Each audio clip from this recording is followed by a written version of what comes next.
కలుగును గాక. కూడి వచ్చిన మీ అందరికీ ప్రభు పేరిట వందనాలు తెలియజేస్తూ ఉన్నాను. మరి ముఖ్యంగా ఈరోజు నేను అలాగే మాదారం సంఘం నుండి కొంతమంది ఈ స్థలంలో ఉండటానికి మమ్మల్ని ఈ స్థలానికి ఆహ్వానించినటువంటి దైవజనులు అయ్యగారికి అమ్మగారికి ప్రత్యేకమైనటువంటి వందనాలు తెలియజేస్తూ ఉన్నాను. మరి సమయం అనేది చాలా తక్కువగా ఉంది కనుక త్వరగా కొన్ని మాటలు దేవుని మాటలను ధ్యానం చేసుకుందాం. రోమాపత్రిక 12వ అధ్యాయం. రోమాపత్రిక 12వ అధ్యాయం 11వ వచనాన్ని చదువుకుందాం.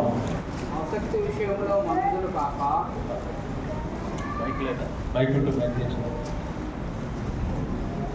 ఆసక్తి విషయంలో మందులు కాక ఆత్మయందు తీవ్రత గలవారై ప్రభువుని శిక్షణ గలవారై సంతోషించుతూ శ్రమయందు ఓర్పు గలవారై ప్రార్థన యందు పట్టుదల కలిగి ఉండుడి. చాలు, నేను చదువుతున్నాను ఇదే వచనాన్ని. ఆసక్తి విషయంలో మాంద్యులు కాక ఆత్మయందు తీవ్రత గలవారై ప్రభువుని సేవించుడి. ఈ మాట బట్టి చిన్న ప్రార్థన చేద్దాం. పరమ తండ్రి, పరిశుద్ధుడు అయిన దేవ, మీ వందనాలు. ఈ ఉదయకాల సమయాన్ని బట్టి మీ నామాన్ని స్తుతిస్తూ ఉన్నాము దేవా. ముఖ్యంగా ఈరోజు ఈ స్థలంలో నీ పక్షంగా, నీ సేవకుడిగా నీ సన్నిధిలో నిలబడటానికి మీరు నాకు ఇచ్చిన ఈ గొప్ప తరుణాన్ని బట్టి మీ వందనాలు. కూడి వచ్చిన సంఘం అంతటిని కూడా మీరు దీవించి నాతో మాతో మీరు మాట్లాడమని, మహిమ పొందమని యేసు పరిశుద్ధ నామములో ప్రార్థించి స్తుతిస్తున్నాము తండ్రి, ఆమేన్. సో మీ అందరినీ చాలా కాలం తర్వాత నేను మళ్ళీ కలవటం అనేది జరిగింది. దాదాపుగా ఒక 5-6 ఇయర్స్ అవుతున్నట్టుంది నేను ఇక్కడికి వచ్చి. మరి మీలో కొంతమంది ఇదే ఫస్ట్ టైం నన్ను చూసేటువంటి వాళ్ళు కూడా ఉండవచ్చు. రెగ్యులర్గా మాదానం వచ్చే వాళ్ళు ఎవరైతే ఉంటారో వాళ్ళకి నేను తెలుసు. అక్కడికి రానిటువంటి వారికి నేను కొంత అయి ఉండొచ్చు. ఇది ఏమైనా కానీ ఈ నూతన సంవత్సరంలో మీతో కలిసి ఇలాగున మేము కూడా ఈ ఆరాధనలో పాల్గొనడానికి దేవుడిచ్చిన ఈ తరుణాన్ని బట్టి నేను చాలా సంతోషిస్తున్నాను. మీ అందరి మధ్యలో ఉండటం ఇది చాలా గొప్ప విషయంగా నేను భావిస్తూ ఉన్నాను. చదవబడినటువంటి యొక్క వాక్య భాగం అపోస్తలుడైనటువంటి పౌలు గారు రోమా సంఘానికి రాశాడు. రోమా పట్టణం అనేది చాలా గొప్ప పట్టణం. రోమాలో ఉన్నటువంటి క్రైస్తవులు మనలాంటి క్రైస్తవులు కాదు.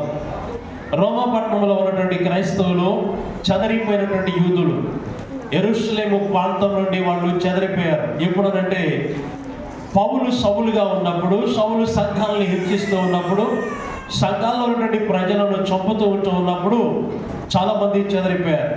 ఆ చెదరిపోయినటువంటి వారే కొంతమంది రోమా పట్టణానికి కూడా వెళ్ళిపోయారు. అలాగే మన హైదరాబాద్ కూడా వచ్చేసారు చాలా మంది యూదులు. ఇప్పటికి కూడా ప్రజెంట్ హైదరాబాద్ పట్టణంలో కూడా ఉన్నారు, తెలంగాణలో కూడా ఉన్నారు.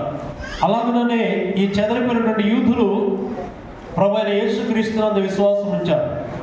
మరి అక్కడ వారికి ఏముంటుంది విశ్వాసం అంటే, తండ్రి అయిన దేవుడైన యెహోవా మీద వారికి విశ్వాసం ఉంటుంది. ప్రభు అయిన యేసుక్రీస్తు వారిని వారు నమ్మరు. అలాంటి వారు ప్రభు అయిన యేసుక్రీస్తు వారిని నమ్మటం వల్ల యెరూషలేములో ఉండలేకపోయారు. సంఘములో శ్రమలు వచ్చినాయి మొదటి శతాబ్దంలో. అప్పుడు వారు రోమా పట్టణానికి పారిపోయారు బ్రతకటం కోసం. బ్రతకటానికి వెళ్ళినటువంటి వాళ్ళు కేవలం వారి యొక్క బ్రతుకు మీద మాత్రమే ఆశ పెట్టుకోలేదు.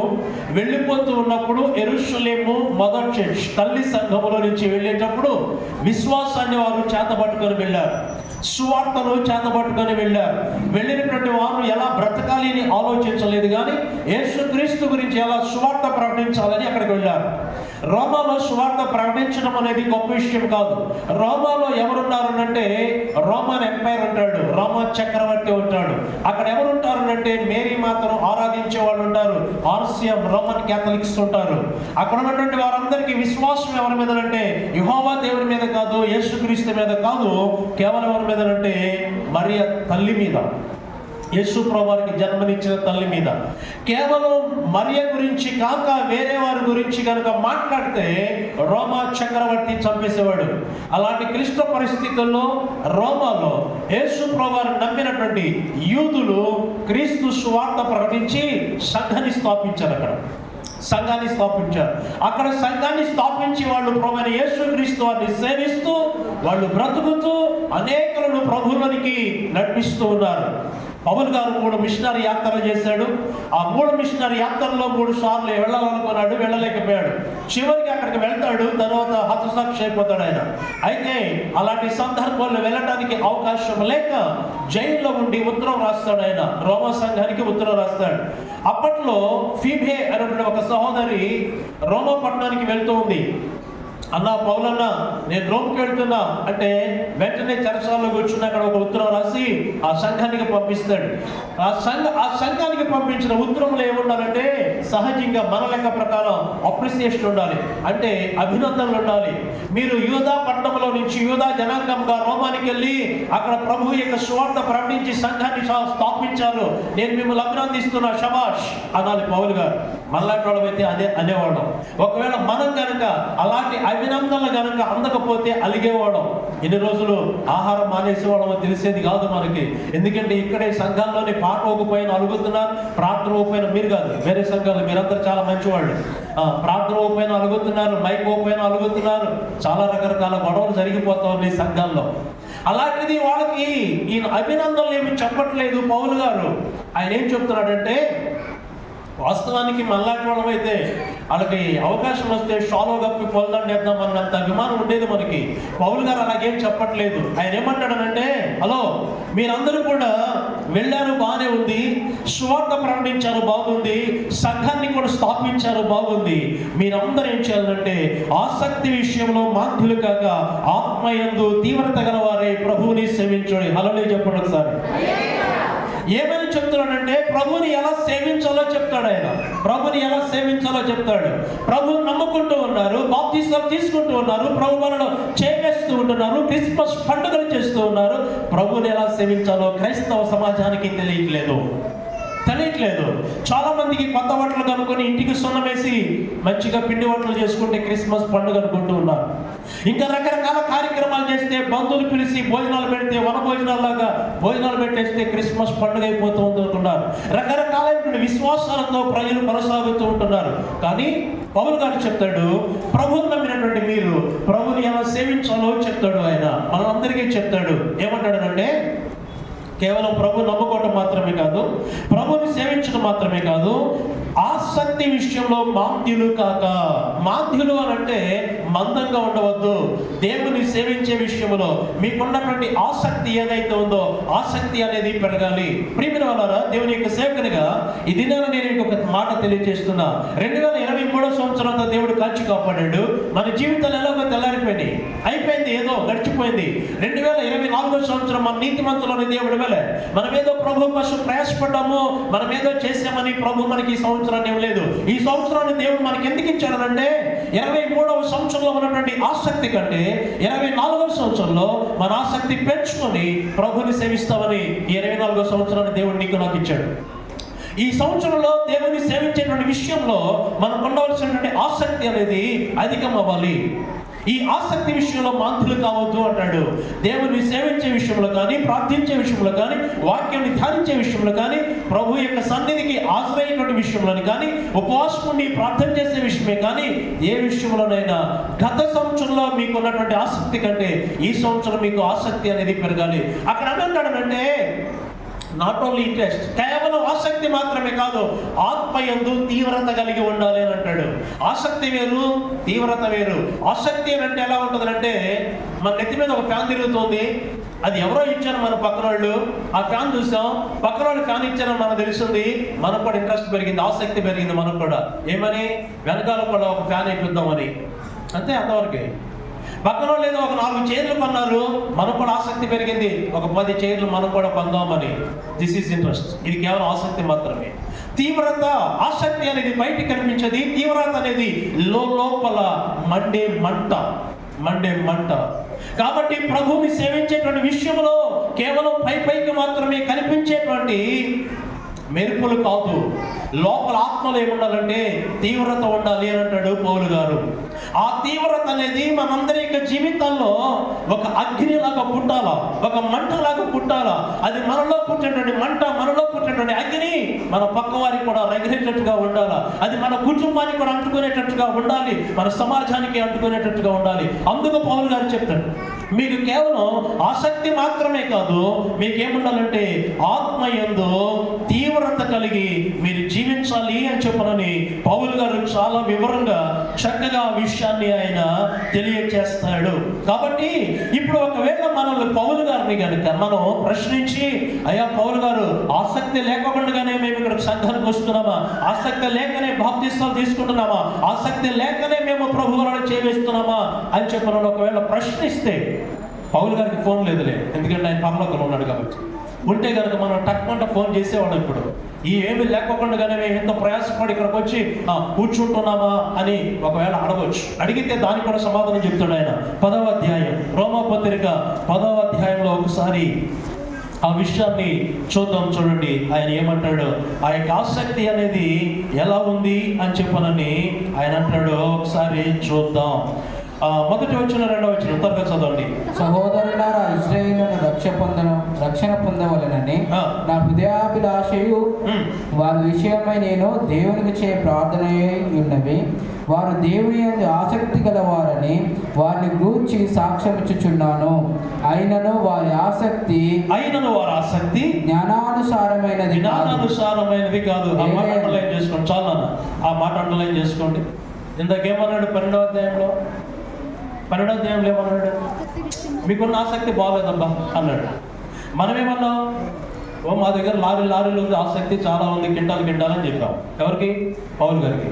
ఆయన ఏమంటాడు, ఓకే అబ్బా మీకు ఉంది, ఆసక్తి ఉంది, ఓకే బాగా ఉంది, నేను కాదనట్లేదు. కానీ ఉన్నటువంటి ఆసక్తి ఎలాంటిది కాదు అంటాడు అంటే జ్ఞానానుసారమైనది కాదు అంటాడు. ఎలాంటిది కాదంట? ఈ జ్ఞానము ఏ జ్ఞానం అంటే దైవానుసారమైనటువంటి జ్ఞానం, వాక్యానుసారమైనటువంటి జ్ఞానం. మనకున్నటువంటి ఆసక్తి మనం ఎలాగుంది అని అంటే మనం చెప్పుకోవడానికి మాత్రమే కనబడుతుంది మన యొక్క ఆసక్తి.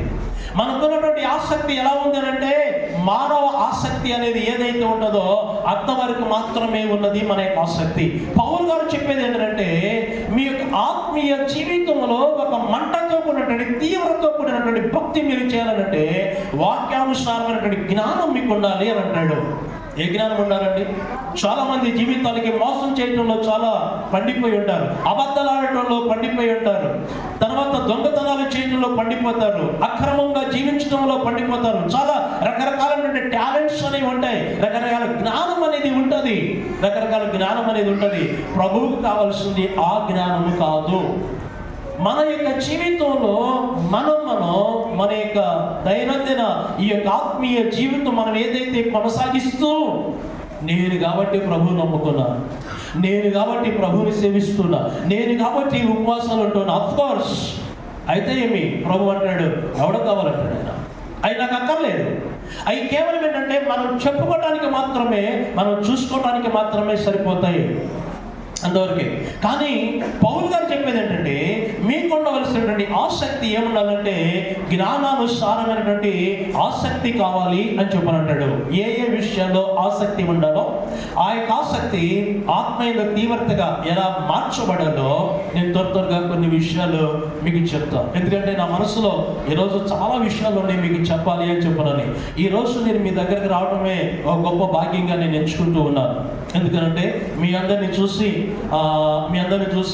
మీతో కలిసి ఈ వాక్యాన్ని ధ్యానించడానికి, మీతో కలిసి ఈ ఆరాధనలో పాలు పొందడానికి ఇది నేను చాలా గొప్ప భాగ్యంగా ఎంచుకుంటూ ఉన్నాను. కానీ ఒక దేవుడి సేవకునిగా అర్జిస్తూ ఉన్నాను, ప్రాధాన్యత అడుగుతూ ఉన్నాను. అదేంటంటే మనందరి యొక్క జీవితాల్లో మనం అనుకుంటున్నట్లుగా టైం అనేది ఏదైతే ఉందో, కాలం అనేది ఏదైతే ఉంటుందో చాలా త్వరితగతిలో గతించిపోతూ ఉంటుంది. కానీ మన యొక్క భక్తి విధానం అనేది సంవత్సరాలు మారుతున్న కొలది భక్తి విధానం అనేది వెనక్కి వెళ్ళిపోతూ ఉంటుంది. కాబట్టి సమయాన్ని బట్టి, కాలాన్ని బట్టి మనం కూడా ఏం చేయాలంటే మన యొక్క భక్తి అనేది ముందుకు తీసుకెళ్తూ ఉండాలి. ఏ విషయాలు ఆసక్తి ఉండాలో త్వరగా జ్ఞాపకం చేస్తాను. 119వ కీర్తన 114వ వచనాన్ని చదువుకుందాం. 119వ కీర్తన 114వ వచనం. మైక్లోనే కొంచెం చదివి సహాయం చేయండి. నాకు మరుగు చోటు నా కేడము నీవే. నేను నీ వాక్యము మీద నేను నీ వాక్యం మీద ఆశ పెట్టుకొని ఉన్నాను. చాలు. నేను నీ వాక్యం మీద ఆశ పెట్టుకొని ఉన్నాను. 2024 సంవత్సరంలో మనకున్నటువంటి కోరికలు, మనకున్నటువంటి ఆలోచనలు, మనకున్నటువంటి ఆశయాలు, మనకున్న ఆశలు దేని మీద ఉండాలి అని చెప్పాలంటే ప్రాముఖ్యంగా దేవుని పిల్లలైనటువంటి వారికి దేవుని యొక్క వాక్యం మీద ఆసక్తి అనేది ఉండాలి. నా మాట అర్థమవుతుందండి? హల్లెలూయా. నా మాట అర్థమవుతుందా? అందరూ పర్లేదు, బాగానే మంచిగానే కూర్చున్నారా? నేను పర్వాలేదు, ఇబ్బంది ఏం లేదుగా మీకు? సరే అయితే. అంటే కొంతమంది ఎందుకు వచ్చింది రా ఇక్కడ కూర్చున్నాం అన్నట్టుగా కూర్చున్నారు కొంతమంది. అట్లా ఏం లేదుగా, సంతోషంగా కూర్చోండి దేవుని సన్నిధిలో. హల్లెలూయా. రైట్. ఇక్కడ వాక్యం ఏం చెప్తుందంటే కీర్తనకారుడు అంటాడు, అయ్యా నీ వాక్యం అంటే నాకు చాలా ఆశయ్యా, నీ వాక్యం అంటే నాకు చాలా ఆశ. చాలా మంది జీవితాల్లో కొన్ని ఆశలు ఉంటాయి. కొంతమందికి కొన్ని ఆశలు ఉంటాయి. కొంతమందికి మంచి బట్టలు వేసుకోవాలంటే ఆశ ఉంటుంది. కొంతమందికి వైట్ డ్రెస్ వేసుకోవాలంటే ఆశ ఉంటుంది. కొంతమందికి రెడ్ కలర్ డ్రెస్ అంటే ఆశ ఉంటుంది. మరి కొంతమందికి రకరకాల పిండి వంటలు అంటే ఆశలు ఉంటాయి. భక్తుడు అంటాడు, కీర్తనకారుడు అంటాడు, ఇవన్నీ కాదు కానీ నీ వాక్యమే నాకు ఆశ, ఆ వాక్యం గురించి నా ధ్యాస అనేటువంటి మాట తెలియజేస్తాడు. వాక్యం అనేది ఎందుకు అని చెప్పారంటే ప్రియులారా, వాక్యం అనేది దేవుని నోట నుంచి వచ్చినటువంటి మాట, దేవుడి నోట నుంచి వచ్చిన మాట. చాలా మంది జీవితాల్లో దేవుడు నాతో మాట్లాడాలని ఆశపడుతూ ఉంటారు. దేవుడు ఇంతవరకు నాతో ఎప్పుడు మాట్లాడలేదని ఆశపడుతూ ఉంటారు. దేవుడు మీతో మాట్లాడాలని మీరు ఆశపడినట్లయితే, మీరు చదువుకున్న వాళ్ళైతే బైబిల్ గ్రంథాన్ని తీసి ప్రతిరోజు వాక్యాన్ని చదవండి. వాక్యం ద్వారా దేవుడు మీతో మాట్లాడతాడు. ఒకవేళ మీకు చదువు రాని వారైతే 24 అవర్స్ ఛానల్స్ వస్తూ ఉన్నాయి, వాక్యాన్ని వినండి. వాక్యం ద్వారా దేవుడు మాట్లాడతాడు. దేవుని యొక్క సన్నిధిలోనికి వచ్చినప్పుడు దైవజనుల ద్వారా దేవుడు మాట్లాడుతూ ఉంటాడు. ఆ మాటలే దేవుని యొక్క మాటలు, దేవుని యొక్క వాక్యం, దేవుని యొక్క వాక్యం.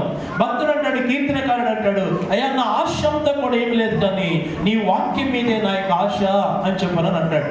నన్ను బ్రతికించేది నీ వాక్యం అంటాడు. నా త్రోవలను సరళం చేసేది నీ వాక్యం అంటాడు. చీకటిలో నాకు వెలుగు పుట్టించేది నీ వాక్యం అంటాడు. టోటల్గా మనిషి యొక్క లైఫ్ అంతటి కూడా ఏది మార్గమైంది అని అంటే కేవలం దేవుని యొక్క వాక్యమే.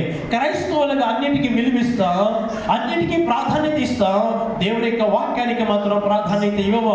దేవుని యొక్క వాక్యాన్ని మనం ఏదైతే వింటామో, వినేది ఒక చెవిలో వింటే విడిచిపెట్టేది మరొక చెవిలో విడిచిపెట్టేస్తాం. క్రైస్తవులైన వారికి 2 చెవులు దేవుడు ఎందుకు ఇచ్చాడు అని అంటే ఈజీగా చెప్పేస్తారు. ఏమనంటే ఒక చెవితో వాక్యం వినడానికి, ఇంకో చెవితో వాక్యం విడిచిపెట్టేయడానికి. అవునంటారా కాదంటారా? మా ఊర్లో అట్లేం లేదని అంటారా? చాలా మంచోళ్ళు. ఒకవేళ అలా కాకపోతే ఈ 2వ చెవు నుంచి వెళ్ళిపోకుండా లాక్ వేసేయండి. వాక్యాన్ని లోపల బంధించాలా. 105వ వచనం, 119వ కీర్తన 105వ వచనం.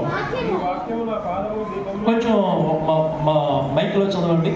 నీ వాక్యము నా పాదములకు దీపమును, నా త్రోవకు వెలుగునై ఉన్నది. చాలమ్మా. 130వ వచనం, 130వ వచనం. నీ వాక్యములు వెల్లడి అమృతోడనే వెలుగు కలుగును. చాలు. ఇక్కడ కొన్ని మాటలు మనం ఆలోచన చేస్తే, ఒకవేళ రాసుకునే వాళ్ళు మీరు ఎవరైనా ఉంటే 148వ వచనం, 160వ వచనం కూడా ఒకవేళ మీరు రాసుకునే వాళ్ళు రాసుకోండి. బైబిల్లో అండర్లైన్ చేసుకోండి, అండర్లైన్ చేసుకోండి. అక్కడ వాక్యముల గురించి చాలా విషయాలు అక్కడ రాస్తాడు. జాగ్రత్తగా వినండి. ఎందుకు వాక్యం మీద ధ్యాస ఉండాలి, వాక్యం మీద ఎందుకు ఆసక్తి ఉండాలి అని చెప్పాలంటే, వాక్యం అనేది మన అందరి యొక్క జీవితాలకి చాలా ఒక మలుపునిస్తుంది. ఒక వ్యక్తి పాపముని జీవితాన్ని విడిచిపెట్టాలంటే వాక్యమే ఆధారం. ఒక వ్యక్తి పరిశుద్ధులుగా జీవించాలంటే వాక్యమే ఆధారం. ఒక వ్యక్తి దేవునికి దగ్గరై జీవించాలి, దేవునితో సహవాసము కలిగి జీవించాలి అని చెప్పాలంటే చెప్పానంటే వాక్యమే ఆధారం. అలాగనే మనందరి యొక్క జీవితంలో ఆధ్యాత్మికంగా ఒక నూతనమైనటువంటి భక్తి విధానాన్ని నేర్చుకోవాలి అని అంటే ఆధారం ఏంటంటే కేవలం దేవుని యొక్క వాక్యమే ఆధారం. వాక్యమే ఆధారం. ఈ వాక్యం తప్ప వేరే ఏమీ లేదు. మార్టిన్ లూథర్ అనేటువంటి ఒక ఆయన ఉన్నాడు. లూథరన్ చర్చెస్ ని స్థాపించినటువంటి స్థాపకుడు ఆయన మార్టిన్ లూథర్. నేను మీకు ఇంతకు ముందు రోమా పట్టణం గురించి ఏదైతే చెప్పానో ఆ రోమా పట్టణానికి మార్టిన్ లూథర్ కూడా వెళ్ళినటువంటి వాడు. అక్కడికి వెళ్ళి ఆయన ఏం చేశాడనంటే పోప్ని కలిశాడు, బిషప్ను కలిశాడు. మార్టిన్ లూథర్ రోమా పట్టణానికి వెళ్ళింది ఎందుకు అని చెప్పారంటే రోమన్ క్యాథలిక్స్ ముఖ్య కేంద్రం ఎక్కడంటే రోమ్. ఆయన ఒకప్పుడు రోమన్ క్యాథలిక్స్ లో ఉన్నటువంటి వ్యక్తి. ఆయన కూడా ఆ రోమ్కి వెళ్ళి మేరీ మాతను దర్శించుకోవడానికి యేసు ప్రభువు సిలువేయబడినప్పుడు ఆ వస్తువులు ఇప్పుడు కూడా రోమా పట్టణంలో ఉంటాయి. యేసు ప్రభువుకి కొట్టిన శీలలు, యేసు ప్రభువుకి పెట్టిన ముళ్ళ కిరీటం, యేసు ప్రభువుకి వేయబడిన సిలువ, ఇవన్నీ కూడా చాలా వస్తువులు ఎక్కడ ఉంటాయంటే రోమ్లో ఉంటాయి. మార్టిన్ లూథర్ అక్కడ కూడా వెళ్ళి అవన్నీ చూశాడు. అవన్నీ చూసిన తర్వాత రోమ్కి వెళ్ళిన తర్వాత బిషప్ను చూసాక పోప్ను కలిసిన తర్వాత ఆయన జీవితంలో ఒక నూతన మార్పు వచ్చింది. ఇప్పుడు వరకు నేను విన్నది వేరు, ప్రాక్టికల్ ఇక్కడ చూస్తుంది వేరు అని చెప్పని అనుకున్నాడు. ఆయన రోమ్ పట్టణం నుంచి తిరిగి వచ్చి దేవుని యొక్క వాక్యాన్ని ఆయన చదువుతూ ఉన్నాడు. బైబిల్ గ్రంథాన్ని తీసి చదువుతూ ఉన్నాడు. చదువుతూ ఉంటుండగా రోమా పత్రిక 1వ అధ్యాయం 17వ వచనాన్ని చదువుతున్నాడు. ఆయన రోమా పత్రిక 1వ అధ్యాయము 17వ వచనాన్ని చదువుతూ ఉన్నాడు. చదవండి ఒకసారి అయ్యా.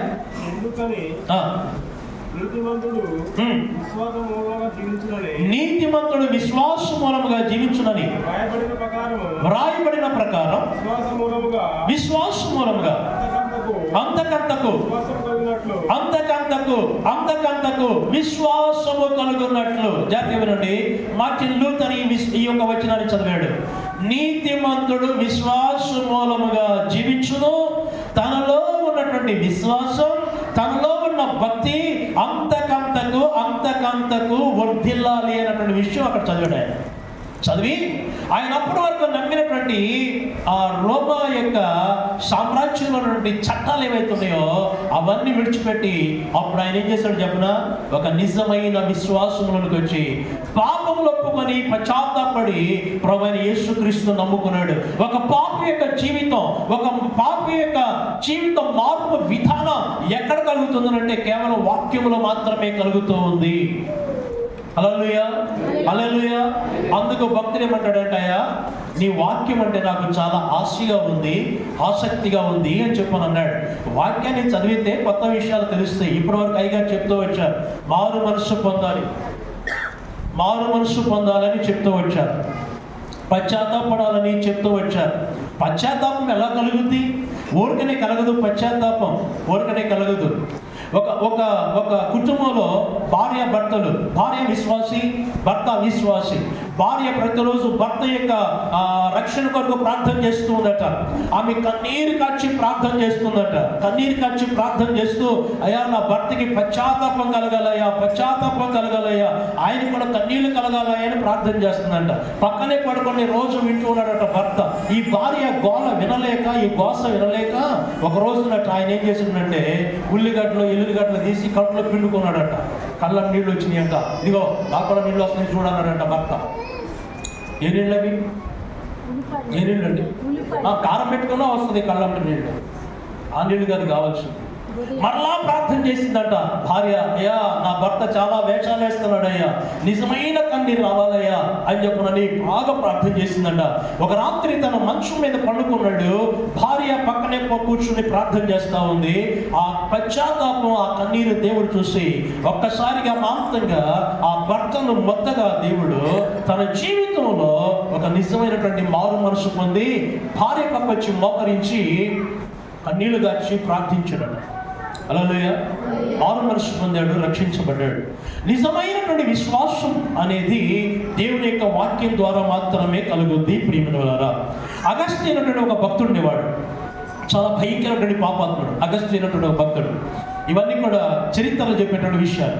ఆయన వాళ్ళ ఇంట్లో పని మనుషులతో అక్రమ సంబంధం పెట్టుకుని బ్రతికేవాడట. చిన్న వయసులో నుంచే చాలా మంది స్త్రీలను పాడు చేసినటువంటి వ్యక్తి. వాళ్ళ తల్లి కన్నీరు కాచి ప్రార్థన చేసింది, డయానా కుమారుడు అగస్టిన్ రక్షించబడాలి అని చెప్పనని. ఒకరోజు ఇలాగే ఒక సువార్త సభలో దేవుని యొక్క వాక్యాన్ని విన్నాడట. వాక్యాన్ని విన్న తర్వాత ఆయన జీవితం మార్పు చెందింది. రోమపత్రిక 13వ అధ్యాయం 13వ వచనం, రోమపత్రిక 13వ అధ్యాయం 13వ వచనంలో ఆయన దేవుని యొక్క వాక్యాన్ని విన్నాడు ఒక దైవజనుల ద్వారా. ఆ వాక్యం చదవండి అయ్యా, మైక్లో చదవండి దయచేసి. అల్లరితో కూడిన ఆటపాటలైనను మత్తైనను లేకయు విలాసములైన పోకిరి చేష్టలైనను లేకయు కలహములైనను ఈ వాక్యం ద్వారా దేవుని యొక్క వాక్యాన్ని విన్నాడు ఆయన. అగస్టిన్ అయినటువంటి ఆయన వాక్యాన్ని విన్నాడు, ఈ మాట విన్నాడు. అల్లరితో కూడినటువంటి ఆటపాటలు, కామ సంబంధమైనటువంటి పరిస్థితులు ఏవైతున్నాయో ఇవి మనిషి యొక్క జీవితానికి క్షేమం కాదు అని విన్నాడు. ఈ వాక్యం అతని యొక్క జీవితాన్ని పట్టుబడింది. పట్టుకున్న తర్వాత మారు మనసు పొందాడు. ఆ మారు మనసు పొందిన తర్వాత ఇంగ్లాండ్ దేశంలో వీధుల్లో సువార్త ప్రకటిస్తూ ఉండేవాడు. ఆయన ఒకరోజు నా సువార్త ప్రకటించాడు, తిరిగి ఇంటికి వెళ్తూ ఉన్నాడు. వెనకాల నుంచి ఒక స్త్రీ పిలుస్తుంది, హలో అగస్టిన్, నేను ఐఆమ్ హియర్, నేను ఇక్కడ ఉన్నాను అని చెప్పని పిలుస్తున్నాడు. ఆయన వెళ్ళిపోతున్నాడు చూడకుండా. హలో అగస్టిన్, మాట్లాడట్లేదు, వెళ్ళిపోతున్నాడు. ఈ అమ్మాయి వెనకాల పెరిగెత్తుంది, హలో అగస్టిన్, నేను, నా స్వరం వినబడతలే, నీకు గుర్తుపట్టలేదా, నేను అప్పుడు అని చెప్పనంటే ఒక్కసారిగా ఆయన వెనక తిరిగి, హలో, ఆ అగస్టిన్ లేడు, చచ్చిపోయాడు, ఈ కొత్త అగస్టిన్, న్యూ అగస్టిన్ అని చెప్పన్నాడట. ఏది మార్చింది అతని జీవితాన్ని? ఏది మార్చింది అతని జీవితాన్ని? ఒక నిజమైనటువంటి మార్పు కలిగినప్పుడు మళ్ళీ పాత జీవితం మీద ఆశలు ఉండవు, ఆశ ఉండదు. ఈనాటి దినాల్లో క్రైస్తవ సంఘాల్లో చాలా మంది జీవితాల్లో బాప్తిస్మం పొందుతున్నారు, ప్రభువులో చేవేస్తున్నారు. పాతవి విడిచిపెట్టిన వాటిని మరలా తిరిగి కుక్క తన వాంతికి చేరిన రీతిగా మరలా ఇదే రీతిగా జీవితాలు వెళ్ళిపోతూ ఉన్నాయి. వాక్యం అనేది హృదయాల్లోనికి వెళ్ళట్లా, వాక్యము గుండెను తాకట్లేదు, వాక్యము జీవితాన్ని మార్చట్లేదు. నిజంగా క్రైస్తవ జీవితంలో ఒక వ్యక్తిని వాక్యము మారుస్తే కనుక చచ్చిపోయేంత వరకు కూడా నిజమైన క్రైస్తవులుగానే బ్రతుకుతారు. ప్రియులారా, యేసు ప్రభులో మార్పు లేదు, శిష్యుల్లో మార్పు లేదు, భక్తుల యొక్క జీవితంలో మార్పు లేదు. ఎప్పుడైతే వారు ప్రభుని సంపూర్ణంగా అంగీకరించారో వారి జీవితంలో వాక్యం అనేది పనిచేస్తుంది. ఈరోజు మనం దేని గురించి మాట్లాడుకుంటూ ఉన్నాం అమ్మా? ఏంటో ఎందుకు వచ్చి ఇక్కడికి అంటున్నారా? ఏదేదో అంటున్నారు మీరు మొత్తానికి కదా. నన్నైతే తిట్టట్లేదుగా? కాదా? ఓకే, గట్టిగా చెప్పండి. Okay, very good. ఏదన్నా కానీ మీకైతే వినపడతా ఉంది, అర్థమవుతుంది. వాక్యానుసారమైనటువంటి జీవితంలో ఆసక్తి కలగాలి. ఆ యొక్క ఆసక్తి ఏం కావాలంటే ఆత్మయందు తీవ్రతకి వెళ్ళాలి. కేవలం ఇప్పుడు నేను ఆసక్తి గురించి నేను మాట్లాడుతున్నా. తీవ్రత అంటే ఏంటో నేను తర్వాత చెప్తాను. నేను మీకు మొదటిది మనకు ఉండవలసిన దేని గురించి అంటే వాక్యమును గురించినటువంటి ఆసక్తి అనేది మనకి ఉండాలి. రెండవదిగా మత్తయి సువార్త 5వ అధ్యాయం 6వ వచనం, మత్తయి సువార్త 5వ అధ్యాయము 6వ వచనం. నీతి కొరకు ఆకలి తప్పులు గలవారు ధన్యులు, వారి తృప్తిపరచబడుదురు. మీరు ఈ వాక్యాన్ని చాలాసార్లు చదివి ఉంటారు, చాలాసార్లు చదివేసి దాన్ని మీరు మర్చిపోయి ఉంటారు, చాలాసార్లు ఈ వాక్యం గురించి విని ఉంటారు. ఇప్పుడు ఉండవలసినటువంటి ఆసక్తి దేని గురించి అంటే నీతి కొరకు ఆసక్తి అనేది ఉండాలా. దేని గురించి అండి? దేని గురించి ఉండాలి? ఇందాక నేను ఏం మాట చెప్పాను? దేని గురించి ఆసక్తి ఉండాలి? వాక్యము కొరకు ఆసక్తి ఉండాలి అని చెప్పాను నేను మీకు. అయ్యగారు నాతో చాలాసార్లు ఫోన్ చేసి మాట్లాడుతూ ఉంటారు, సంఘాల గురించి మాట్లాడుతూ ఉంటారు. ఇక్కడ మీ పరిస్థితులు కూడా చెప్తూ ఉంటారు నాకు. అక్కడ మా దగ్గర ఉన్న పరిస్థితుల గురించి అడుగుతూ ఉంటారు. తర్వాత నేను ఎక్కువగా చాలా ప్రయాణాలు చేస్తూ ఉంటాను. ఎక్కువగా ఆంధ్ర, తెలంగాణ 2 రాష్ట్రాలు తిరుగుతూ ఉంటాను. ఈరోజు కూడా నేను చాలా దూరం వెళ్ళాలి. రేపు ఉదయానికి నేను వెస్ట్ గోదావరిలో మగల్తూరు అనేటువంటి ఊర్లో ఉండాలి. రేపు ఉదయం 10 గంటలకల్లా. సో మీరు వెళ్ళే చోట కూడా సంఘాలు ఎలా ఉన్నాయి అని అయ్యగారు అడుగుతూ ఉంటారు నన్ను. ఆ దైవజనుని యొక్క హృదయంలో ఉన్నటువంటి వేదన చాలాసార్లు నాతో వ్యక్తపరుస్తూ ఉంటారు. చివరికి అయ్యగారు మాట్లాడేది ఏంటంటే వాక్యము ప్రజల్లోకి వెళ్ళట్లేదండి, హృదయాల్లోకి వెళ్ళట్లేదండి అని బాధపడుతుంటారు అయ్యగారు. ఈ బాధ ఎవరికి అర్థమవుతుందంటే ఆత్మల పట్ల వేదన ఉన్న వాళ్ళకి, ఆత్మల పట్ల భారం ఉన్న వాళ్ళకి మాత్రమే అర్థమవుతుంది. అర్థం. రెండవది చెప్తున్నా మీకు, దేని గురించి ఆసక్తి ఉండాలంటే నీతి గురించినటువంటి ఆసక్తి. ఈ ఆసక్తి అనేది ఎలా మారాలి అంటే ఆకలి దప్పికగా మారాలి అంటాడు.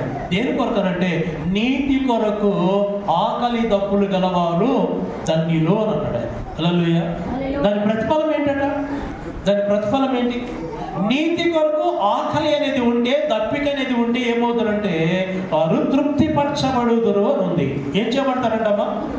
ఏం చేయబడతారట? ఇష్టమైనటువంటి కూర ఇంట్లో ఉంటే గనక ఆ రోజు కాస్త ఎక్కువగానే నడుస్తుంది భోజనం అనేది కదా. ఇప్పటికే ఎన్ని లారీ లోడులు దింపడేసామో మనకు తెలియదు మన జీవితంలో కదా. ఇప్పటికే ఎన్ని కింటాలు చికెన్ తినేసామో మనకు తెలియదు మన జీవితంలో. తృప్తి ఉందా అంటే లేదు, లేదు మన జీవితంలో కదా. ఇప్పటికే ఎన్నిసార్లు వాక్యాలు వినేసామో, ఇప్పటికే ప్రసంగాలు చాలా వినేసాం, ఇప్పటికే పండుగలు చాలా చేసేసాం. భక్తి విధానంలో తృప్తి ఉందంటే లేదు. నేను అంటాను, సవాల్ చేస్తా ఉన్నా, ఇక్కడ కూర్చున్న చాలా మంది జీవితాల్లో దేవుడు నాకు ఏం చేశాడు అనేటువంటి ప్రశ్న చాలా మంది జీవితంలో మిగిలిపోయిందని నేను చెప్పగలను. ఒక దేవుని సేవకునిగా తృప్తి లేదు, యేసుక్రీస్తు మీద, బైబిల్ మీద తృప్తి లేదు, పరలోకం గురించి తృప్తి లేదు. ఎందుకో అని చెప్పనంటే మొదట మనకు నీతి గురించి ఆకలి లేదు కనుక. నీతి గురించి ఆకలి ఉండాలి. ఎందుకనంటే నీవు నేను సేవించే యేసయ్య నీతిమంతుడు ఆయన, మనం నమ్మిన దేవుడు పరిశుద్ధుడు ఆయన. మనకు ఉండవలసినటువంటి ఆకలి, కొంతమందికి ఫ్రూట్స్ మీద ఆకలి ఉంటుంది. దేని మీద అండి? మా ఊర్లో ఒక ఆమె చెప్పేది, వాళ్ళ అబ్బాయి అంట, అమ్మా నాకు అరటిపళ్ళు ఆకలిస్తుందమ్మా అనేవాడట. ఏ ఆకలిస్తుందట? అరటిపళ్ళు. మీరు హైదరాబాదీ వాసులు కాబట్టి మీకు బహుశా హైదరాబాద్ బిర్యానీ ఆకలి వేయవచ్చు, నాకు తెలుసు కదండి. ఓకే, తప్పేం లేదు, మీరు హైదరాబాద్ వాళ్ళు కాబట్టి మీ ఇష్టం, దేనికైనా ఆకలి ఉండవచ్చు. క్రైస్తవులకి, సంఘానికి, దేవుని పిల్లలకు నీతి గురించిన ఆకలి కంపల్సరిగా ఉండాలి. ఎందుకనంటే నీవు నేను సేవించే యేసయ్య నీతిమంతుడు కనుక. హల్లెలూయా. ఆయన నీతిమంతుడు కనుక ఆ నీతిమంతుడు గురించిన ఆకలి మన జీవితంలో ఉంచే కనుక ఆయన మన యొక్క జీవితాన్ని ఆయన ఏం చేస్తాడంటే తృప్తిపరచగలుగుతాడు. ఇష్టమైనటువంటి భోజనం చేసినప్పుడు మరికొంచెం వడ్డిస్తే కనుక నేను తినలేను, నాకు చాలు, బాగా భోజనం చేస్తే నేను అని తృప్తిగా ఉంటుంది. ప్రభు గురించి ఆకలి ఉంటే, ప్రభు గురించి దప్పిక ఉంటే, వాక్యం గురించి ఆకలి ఉంటే, వాక్యం గురించి దప్పిక ఉంటే మన ఆధ్యాత్మికమైన జీవితం తృప్తిపరచబడి, యేసయ్యా నీ వందనాలయ్యా, నా జీవితాన్ని లాగును నిలబెట్టావు, అందుకని నీ వందనాలని తృప్తికరమైనటువంటి హృదయముతో, తృప్తికరమైనటువంటి జీవితముతో మనం యేసయ్యకు మనం వందనాలు చెప్పగలుగుతాం. ఈ యొక్క నీతి అనేది రెండు రకాలు.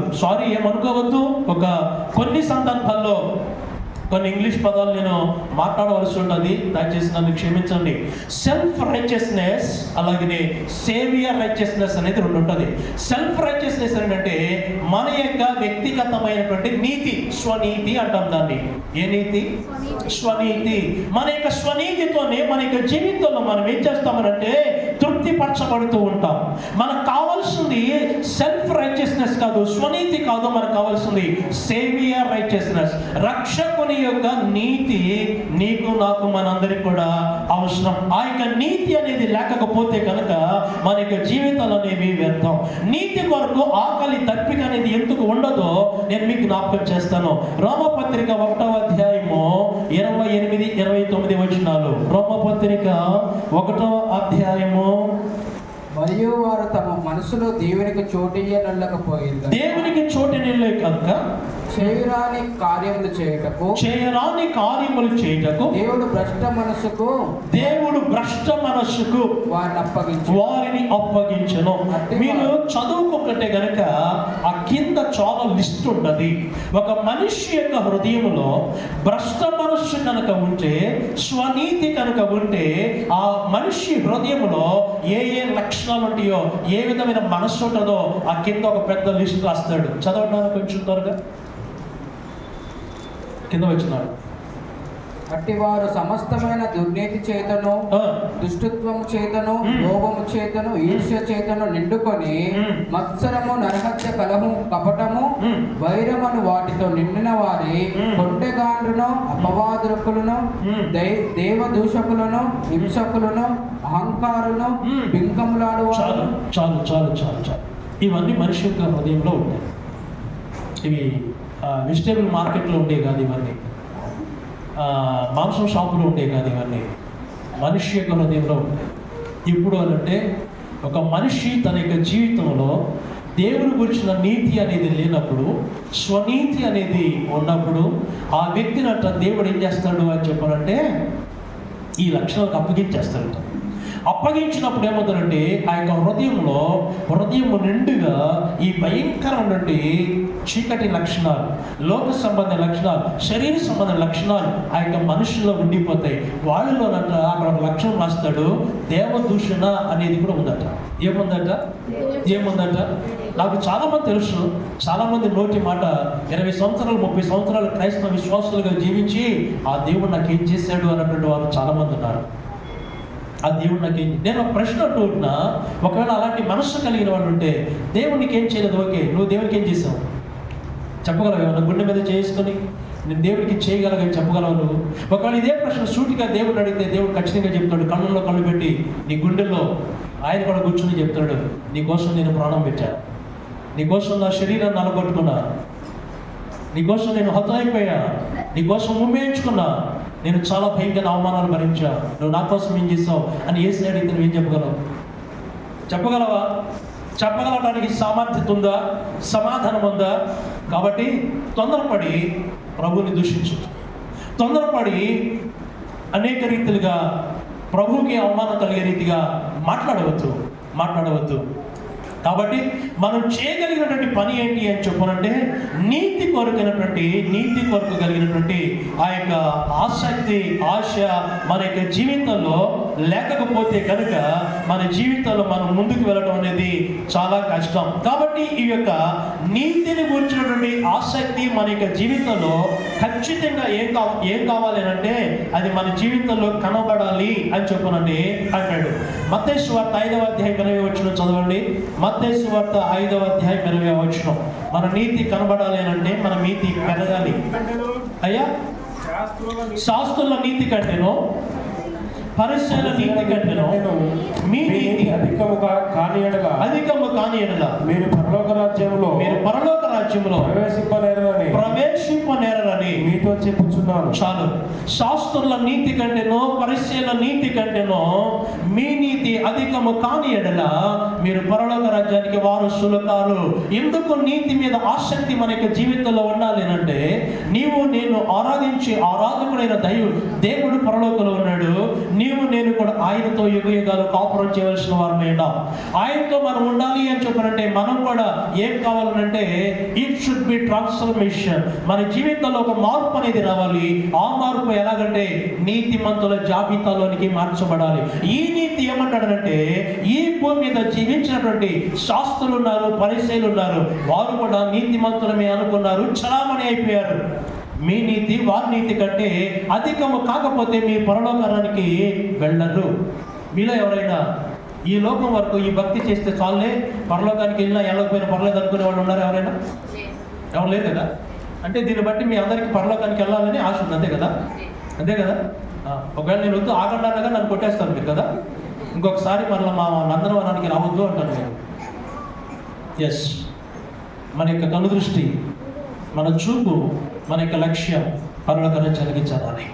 ఈ పరలోక రాజ్యానికి చేరాలి అని చెప్పారంటే నీతిని గురించిన ఆసక్తి మనకి జీవితంలో ఉండాలి, ఆకలి అనేది మన జీవితంలో ఉండాలి. శాస్త్రులు ఉన్నారు, పరిచయులు ఉన్నారు, చాలా భయంకరమైన వేషధారణతో బ్రతికారు వాళ్ళు.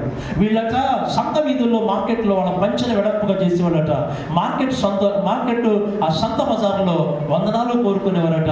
పైకి మాత్రమే భక్తి చేసేవాళ్ళు, భక్తి యొక్క శక్తిని వారి యొక్క జీవితంలో ఆశ్రయించలేదు. అందుకు దేవుడు వారిని మన ముందుకు ఇచ్చాడు. హల్లెలూయా. కాబట్టి మనం చేస్తున్న ఈ భక్తి ఏం కావాలి అని చెప్పాలంటే ఒక శక్తిగా మారాలా, ఒక శక్తిగా మారాలా.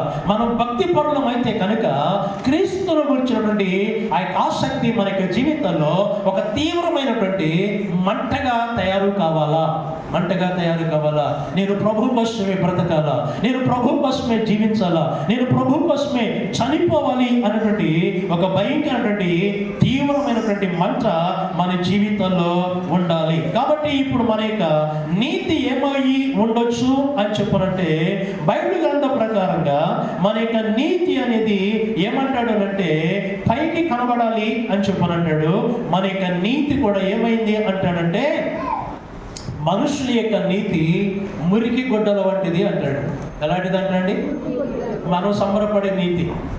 నేను కాబట్టి అక్క ఇంత నీతిగా బతుకుతున్నాను, కానీ చూడు ఇక మా బజార్లో నా వంటి వాళ్ళు ఎవరు కూడా లేరు అని చాలామంది కౌరులు చెప్తూ ఉంటారు. మనం అనుకునే నీతి వాక్యాన్ని పెట్టి ముందు పెట్టుకుంటే అది ఎలా కనబడుతుందంటే మురికి గుడ్డలా కనబడుతుంది అంటాడు. మురికి గుడ్డ అని అంటే నేను ఇలా చెప్తాను, నేను ఏమంటానంటే ఇప్పుడంతా చాలా స్టైలిష్ అయిపోయింది లైఫ్ అంతా కూడా. గ్యాస్ స్టవ్లు వచ్చేసినాయి, కరెంట్ స్టవ్లు వచ్చేసినాయి, రకరకాలు వచ్చేసినాయి. అదే విలేజ్లో పల్లెటూరులో మా మాదానం లాంటి ఊర్లో అయితే కట్టెల మీద వంట చేస్తారు. కట్టెల మీద వంట చేసేటప్పుడు అక్కడ గుడ్డ వాడతారు ఒకటి. ఏమంటారమ్మా? బాగా చెప్పారు తల్లి. మసిగుడ్డ. ఎండలో వంట చేస్తూ ఉంది ఒక తల్లి, చెమటలు పడుతూ ఉంది. అబ్బా ఏం పాడు చెమటలో అని ఆ గుడ్డతో మొహం తుడుచుకుంటారా? అయ్యో ఎంత సేవించుకుంటారు మీరు అప్పుడే అంటాడు. మీ నీతి క్రియలు ఆ గుడ్డ లాంటివి. అది తెలంగాణలో ఒక సామెత ఉంటుంది, నేను నేర్చుకున్నాను. తెలంగాణకు వచ్చినాక నేర్చుకున్నాను. ఏంటంటే ఏదో చూసి మరో చెప్పుకుని ఏదో ఒక నేను అంటాను మన నీతి దానికి సరిపోద్ది అనుకుంటాను. నేను మన లక్ష్యం, మన జీవితం దానికి సరిపోతుందేమో అనుకుంటున్నాను. సో ప్లీజ్, కాబట్టి ఏంటంటే నీతి కొరకు ఆకలి దప్పిక ఉండాలి. ఆకలి అనేది బాగా అలమటిస్తున్నటువంటి వ్యక్తి. ఇంటి దగ్గరికి ఒక వ్యక్తి పొలంలో పనిచేసి భోజనం పెట్టమని ఇంటికి వచ్చాడు. భోజనం పెట్టమన్నాడు. ఆ ఇంటి ఇలా ఉంది, ఇప్పుడే కాదు కానీ ఒక పావు గంట పెరట్లోకి వెళ్ళి తోటలోకి వెళ్ళి పని చేసినా ఉంది, వంట అవుతా ఉంది, పని చేసినా ఉంది. ఆయన ఏమంటాడు చెప్పిన, నేను ఇక పని చేయలేను, నాకు బాగా ఆకలిగా ఉంది, ఏమీ లేకపోతే కనీసం పచ్చడితోనైనా నాకు భోజనం పెట్టు అంటాడా? అనడా? అరే అది కాదా స్వామి, నేను బిర్యానీ వండుతాను ఆగు అని అంటే, నో నాకు కుదరదు, నాకు బాగా ఆకలిగా ఉంది, కనీసం పచ్చడితోనైనా భోజనం పెట్టి చాలు నాకు అంటాడు. అప్పుడే బాగా కడుపు నిండా తిన్నాడు ఒక వ్యక్తి. హైదరాబాద్ బిర్యానీ తీసుకొచ్చారు. అన్న బిర్యానీ తీసుకొచ్చి తిను అంటే ఆయన ఏమంటాడు? నాకు ఆకలిగా లేదు భయ నేను తినలేను అంటాడు. అవునా? అంతేనా? హాస్పిటల్లో ఒక రోగి మంచం మీద బెడ్ మీద ఉన్నాడు. మంచి బిర్యానీ తీసుకొచ్చాం, భోజనం చేతికెళ్ళి బిర్యానీ అంటే వాడేమంటాడు? అరే బాబు, నేను బతకడమే కష్టంగా ఉంది, సూదులు ఎక్కుతా ఉన్నాయి, సెలైన్ ఎక్కుతా ఉంది, ట్యాబ్లెట్స్ ఉన్నాయి, నేను భోజనం చేయలేను. ఆకలి లేదు అని అంటే వాడికి ఏదో రోగం ఉంది. దాని యొక్క లెక్క ఆకలి లేదు అని అంటే సంథింగ్ జబ్బేదో ఉంది తన జీవితంలో. నీతి గురించిన ఆకలి లేదు అని అంటే అదే రకమైన జబ్బు లోపట ఉంది. ఆ జబ్బే పాపం. కాబట్టి ఈ పాపానికి విరుగుడు కావాలి అని అంటే వాక్యం గురించిన ఆసక్తి ఉండాలి. వాక్యం గురించినటువంటి ఆసక్తి అనేది ఉన్నప్పుడు నీతిమంతులుగా జీవించడం అనేది సాధ్యమవుతుంది. 2 విషయాలు చెప్పాను నేను మీకు. ఒకటి వాక్యమును గురించిన, రెండవది నీతిని గురించినటువంటి ఆసక్తి. ఇక చివరిగా ఒక మాట చెప్పేసి నా మాటలు నేను ముగిస్తాను. మూడవదిగా ఒక మాట, 2వ పేతురు పత్రిక 3వ అధ్యాయము 12వ వచనం. 2వ పేతురు పత్రిక 3వ అధ్యాయము 12వ వచనం. త్వరగా చదవండి. ఇవన్నీ ఇట్లు లయమైపోవుననే గనుక ఆకాశములు రవులుకొని లయమైపోవునట్టు, పంచభూతములు మహావేంద్రముతో కరిగిపోనట్టు, దేవుని దినపు రాకడ కొరకు కనిపెట్టుచు, దేవుని రాకడ దినము కొరకు కనిపెట్టుచు, దానిని ఆశతో అపేక్షించుచు మీరు పరిశుద్ధమైన ప్రవర్తనతోను భక్తితోను ఎంతో జాగ్రత్త గలవారై ఉండవలెను. హల్లెలూయా. ఇప్పుడు ఈ వాక్యం ప్రకారంగా దేని కొరకు ఆసక్తి ఉండాలో నాకు ఒక మాట చెప్పండి. వచ్చేవారం చెప్తారా? నేను ఉన్నాను కదా ఇక్కడ వచ్చేవారం. దేని గురించి ఆసక్తి ఉండాలి? ఆ వచనం ప్రకారంగా, మనం చదువుకున్న వాక్యం ప్రకారంగా. అమ్మా అయ్యా ఇంటి దగ్గర అనుకుని వచ్చారా? మనం అసలు వాళ్ళ చర్చిలో నోరు తెరవతో మాట్లాడద్దు అనుకుని చెప్పండి. దేవుని రాకడ గురించిన ఆసక్తి. దేని గురించి ఆసక్తి అంట? దేని గురించి ఆసక్తి? అంతే. పుట్టుడు గిట్టుడు కొరకు ఈ లోకంలో పుట్టినవాడు ఎవడో కూడా బ్రతకడానికి వీల్లేదు, అందరూ కూడా చనిపోవాల్సిందే ఖచ్చితంగా, ఈ లోకాన్ని విడిచి వెళ్ళవలసిందే. కానీ క్రైస్తవులకు మాత్రం ఒక నిరీక్షణ ఏంటంటే ప్రభు వస్తారు, మనం ఎత్తబడతాం, ప్రభు యొక్క రాకడ వెళ్ళిపోతాం అని చెప్పున్నాను. హల్లెలూయా. మూడవదిగా నేను అంటూ ఉన్నాను, 2023 వరకు కూడా కనీసం ప్రభు యొక్క రాకడ వస్తారు, ఆయన రాకడ ఉంది, మనం వెళ్తాం, అక్కడ ఉంటాం అనేటువంటి ఆలోచన ఒకవేళ లేకపోవచ్చేమో, దాని గురించినటువంటి తీక్షణమైన ఆశ మీ జీవితంలో లేకపోవచ్చేమో. కానీ ఈ 2024 సంవత్సరం నేను అంటూ ఉన్నాను, దేవుని యొక్క రాకడ ఉంది, ప్రభు యొక్క రాకడ ఉంది. ఆ రాకడ గురించినటువంటి ఆసక్తి కలిగి భక్తి చేయటం అనేది చాలా మంచిది. మూడవదిగా నేను చెప్తున్నాను, దేవుని రాకడ గురించినటువంటి ఆసక్తి అనేది మనకు ఉండాలి అని ప్రభువు తెలియజేస్తున్నాడు.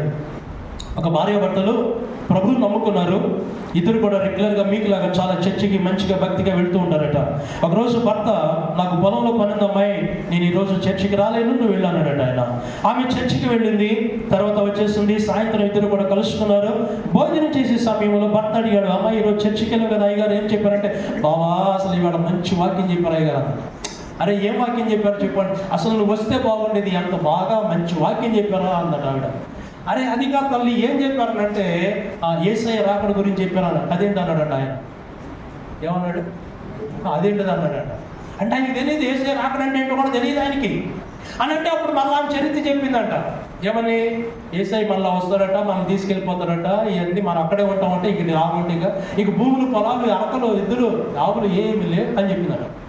అట్లా అయితే వెళ్ళిపోదాం, కానీ పొద్దుగానే నువ్వు పని చేయి, లేవటం అన్నం కూర వండేసి ఇద్దరికి చెరో క్యారేజ్ కట్టారనంట ఆయన. ఎందుకు బాబా అంటే ఆయన ఎప్పుడు వస్తాడో ఎప్పుడు రమ్మంటాడు మనకు తెలియదు కదా, చెరో క్యారేజ్ పట్టుకుని వెళ్ళిపోదాం. మధ్యదారులు మన ఎన్ని రోజులు పట్టుదో ఆడ పోవటానికి మనకు తెలదు. దారిలో మనకి పలకరించేవాడు, మొదలించేవాడు, చాయ్ ఇచ్చేవాడు, కాఫీ ఇచ్చేవాడు ఉంటారో లేదో తెలవదు. మధ్యలో ఏడాది కూర్చుని భోజనం చేసి పోదాం అన్నాడు. దేవుడు రాకడా అంటే అంతవరకు అర్థమైందా? మరి మీకేమర్థమైంది నాకు తెలియదు. హల్లెలూయా, హల్లెలూయా. కాబట్టి ఇప్పుడు ఏం చేయాలి అని చెప్పనంటే, దేవుని రాకడ గురించినటువంటి ఆసక్తి అనేది ఉండాలి అని చెప్పనంటాడు. ఎందుకు దేవుని గురించినటువంటి ఆసక్తి ఉండాలి అని అంటే త్వరగా నేను చెప్పేస్తాను. చూడండి, ఇప్పుడు 2వ పేతురు పత్రిక 3వ అధ్యాయము 5వ వచనాన్ని చదువుదాం. మైక్లో చదవండి దయచేసి. పూర్వము నుండి ఆకాశముననియు నీళ్ళలో నుండి నీళ్ళ వలనను సమకూర్చబడిన భూమియు దేవుని వాక్యం వలన కలిగిననియు వారు బుద్ధిపూర్వకముగా మరుతురు. ఆ నీళ్ళ వలన అప్పుడున్న లోకము నీటి వరదలో మునిగి నశించిపోయేను. నంబర్ 1, ఇది మొదటి లోకం. త్రిలోకాలు అంటారు తెలుసా మీకు? భూమి మీద అంటే లోకానుసారంగా త్రిలోకాలు అంటారు. అలాగే 3 లోకాలు బైబిల్ గ్రంథాలు కూడా రాయబడి. మొదటి లోకం ఏంటి అని అంటే నీళ్ళ వలన, నీళ్లలో నుంచి తీయబడింది ఈ లోకం. ఆదికాండం 1వ అధ్యాయంలో దేవుడు సృష్టిని చేసినప్పుడు ఇదంతా కూడా నీటితో నింపబడింది. ఈ నీటిలో నుంచే తీసాడు, ఆ నీటిలో నుంచే ప్రజలను కూడా తీసాడు. ప్రజల్ని క్షేమంగా బ్రతకమన్నాడు. క్షేమంగా బ్రతకడం వారికి తెలియలేదు. నీతిమంతులుగా బ్రతకమన్నాడు. నీతిగా బ్రతకడం వారికి చేత కాలేదు. దేవుని మాటకు లోబడి బ్రతకమన్నాడు, అది కూడా చేత కాలేదు. నీళ్ళలో నుంచి తీశాడు కాబట్టి నీటితోనే ఏం చేశాడు? పెళ్లి చేశాడా? సర్వనాశనం చేసి పడేశాడు. ఆయనకి తెలుసు ఎలా నాశనం చేయాలో, ఎలా తీర్పు తెచ్చాలో ఆయనకి తెలుసు, ఎలాగ మనిషి యొక్క జీవితాన్ని అంతం చేయాలో ఆయనకి తెలుసు. ఇది మొదటి లోకం. రెండవది కూడా అక్కడ రాయబడి ఉన్నది, చూద్దాం. 6వ వచనం. నీళ్ళ వలన అప్పుడున్న లోకము నీటి వరదలో మునిగి నశించెను. అయితే ఇప్పుడున్న ఆకాశము భక్తిహీనుల తీర్పును, ఇప్పుడున్న ఆకాశమును భూమియు భక్తిహీనుల తీర్పును నాశనమును జరుగు దిన వరకు అగ్ని కొరకు నిలువ చేయబడినదై. చాలు. ఇప్పుడున్న లోకం, ప్రజెంట్ వరల్డ్, పాస్ట్ వరల్డ్, జరిగిపోయిన గతించిపోయిన లోకం నీటిలో నుంచి తీయబడింది, నీటితోనే నాశనం చేయబడింది. ఇప్పుడున్న భూమి, ప్రస్తుతం ఉన్నటువంటి భూమి దేని కొరకు ఆయన భద్రపరచబడింది అంటాడు చెప్పనా మీకు? దేని కొరకు వెయిట్ చేస్తుందంటే అగ్ని కొరకు అంటాడు ఆయన. దేని కొరకట? దేని కొరకట? ఈ అగ్ని ఏ అగ్ని అని చెప్పాలంటే పాతాళలోకం అనేది ఏదైతే మనం చెప్పుకుంటున్నామో, అగ్నిగుండం అనేది ఏదైతే చెప్పుకుంటున్నామో ఆ అగ్నిగుండము కొరకే ఈ భూమి భద్రపరచ సిద్ధముగా ఉన్నది అని చెప్పనంటాడు. అంటే ఇప్పుడు మనం అందరం దేని కొరకు సిద్ధంగా ఉన్నట్టు మాట రావట్లే. అంటే ఏమవుతుందో పాపాత్మలో అయిపోతామో అనుకుంటున్నారు చాలా మంది. ఇప్పుడున్న లోకం దేని కొరకు ఉంది అంటే అగ్ని కోసమే ఉంది ప్రియమైన వారలా. ఇదే భూమి ఇదే అగ్ని అంటాడు. అగ్ని కొరకు నిలువ చేయబడినది, అదే వాక్యము వలన భద్రము చేయబడుచున్నది. ఇదే భూమి, ఇదే సంఘం, ఇదే ప్రజల్ని దేవుడు ఏం చేస్తున్నాడంటే వాక్యముతో భద్రపరుస్తూ ఉంటున్నాడు. అంటే we are all preserved by word of God. దేవుని యొక్క వాక్యము చేత మనం భద్రపరచబడుతున్నా. ఎందుకనంటే ఆ అగ్నికి ఆహుతి కాకుండానట్లుగా. నా మాట మీకు అర్థమవుతుంది అనుకుంటున్నాను. అర్థమవుతుందా వాక్యం అర్థమవుతుందా? ఇందాక నేను వాక్యం గురించి ఎందుకు ఆసక్తి ఉండాలి అన్నానంటే ఒక భయంకరమైనటువంటి అగాధం ముందుంది. ఆ అగాధం కొరకే ఈ భూమిని దేవుడు భద్రపరిచాడు. ఈయన వాక్యము కూడా పక్కన పెట్టాడు. ఈ వాక్యం ద్వారా ఎవరైతే భద్రపరచబడతారో ఇప్పుడు ఏం చేయబడతారంటే ఆ అగ్ని గుండములో నుంచి తప్పించబడతారు. హల్లెలూయా. అగ్ని అనేది రగులుతూ ఉంటది, అగ్ని అనేది మండుతూ ఉంటది. పౌలు గారు అన్నాడు, మీకు ఇప్పుడు ఏవాలంటే అవసరం అంటే ఆత్మలో మంట, తీవ్రత ఉండాలో. నామకార్థమైన జీవితం కాదు, పై వేషాలు కాదు, పై మెరుపులు కాదు కావాల్సింది. ఆ అగ్ని తప్పించుకోవాలంటే నీ గుండెల్లో మంటతో కూడిన భక్తి ఉండాలా, మంటతో కూడినటువంటి ఆత్మీయ జీవితం ఉండాలా. పైకి చెప్పుకునే భక్తి కాదు. నేను కామన్గా ఒక మాట అంటాను, చెట్టు పేరు చెప్పుకొని కాయలు అమ్ముకునే రీతిగా వ్యాపారాలు ఉంటాయి. ఆత్మీయ జీవితం అలాగ చేయొద్దు. నేను యేసు బిడ్డను, నాకు 30 సంవత్సరాల అనుభవం ఉంది, నాకు 50 సంవత్సరాలు. అఫ్ కోర్స్ ఎవరి కోసం ఉంటే ఏం కావాలి? ఆత్మీయ జీవితంలో మంట ఉందా? ఆత్మీయ జీవితంలో మంట ఉంటే నువ్వు మండించబడతావు, ఇతరులు కూడా మండిస్తావు. ఒక పూరి గుడిసెకు మంట అందుకుంటే ఆ ఒక్క పూరి గుడిసెతో ఆగిపోతుందా? దాని పక్కన కూడా వేరే పూరి గుడిసెలు ఉంటే అంటుకుంటుందా? లేకపోతే ఆ ఒక్క దానితోనే సాల్ని సరిపెట్టుకుంటానంటదా? ఇంకో విషయం కూడా చెప్పేస్తాం మీకు. ఇది 2వ లోకం.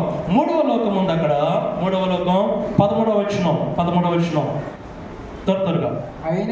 అయినను మనం ఆయన వాగ్దానాన్ని బట్టి కొత్త ఆకాశముల కొరకును, క్రొత్త ఆకాశము కొరకును, క్రొత్త భూమి కొరకును కనిపెట్టుచున్నాం. వాటి యందు నీతి నివసించును. నీతి కొరకు ఎందుకు ఆకలి దప్పిక ఉండాలి అని చెప్పనంటే మనమందరము కూడా we are all waiting for new heaven. మనమందరం కూడా ఒక కొత్త ఆకాశము కొరకు, ఒక క్రొత్త భూమి కొరకు కనిపెట్టుకొని ఉన్నాము. అక్కడ ఏముంటది అంటే నీతి నివసించును అన్నాడు. మొదటి లోకంలో ఏముంది? నీరు ఉంది. మొదటి లోకంలో ఏముంది? నీరు ఉంది. ఇప్పుడున్న లోకంలో ఏముంది? అగ్ని ఉంది. 3వ లోకంలో ఏముంది? నీతి ఉంది. మనమందరము కూడా ఆ నీతిమంతుల జాబితాలో బ్రతకవలసిన వారమై ఉన్నాము. కనుక ఇప్పుడు మనందరూ కూడా ఏముండాలంటే ఆ నీతి కావాలా. కాబట్టి దాని కొరకు మనం ఎదురు చూడాలా. మొదటిగా మన యొక్క జీవితంలో ఉండవలసిన ఆశ వాక్యం కొరకు, రెండవదిగా ఆశ నీతి కొరకు, మూడవది యొక్క ఆశ దేని కొరకు అనంటే దేవుని యొక్క రాకడ కొరకు. ఈ ఆశ కాస్త ఏమవ్వాలంటే ఆత్మయందు తీవ్రత కలిగి బ్రతకాలి. అట్టి కొరకు దేవుడు మనందరికీ దయచేయను గాక. అయ్యగారికి నా ప్రత్యేకమైన వందనాలు, మీ అందరికీ కూడా ప్రత్యేకమైన వందనాలు తెలియజేస్తూ నా మాటలు ముగిస్తున్నాను. Thank you so much.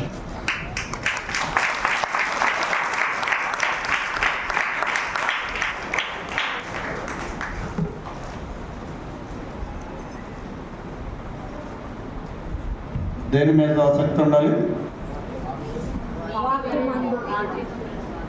ఇంకా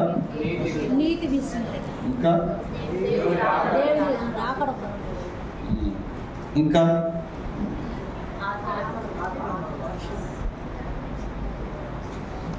ఇంకా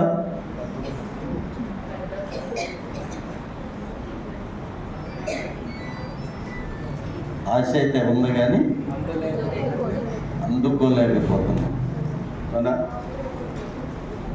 ఇప్పుడు నా ఆశ ఏంటంటే, నా ఆసక్తి ఏంటో చెప్పంటారా? నెలకొక్కసారి మనం ఒక ప్రార్థన పెట్టుకుంటున్నాం. ఏమిటది? ఎబ్బేజు ప్రార్థన, మొరపెట్టే ప్రార్థన. అవునా కదా? నెలకు ఒక్కసారి 4 పరిశుద్ధులు ఉన్నాయి.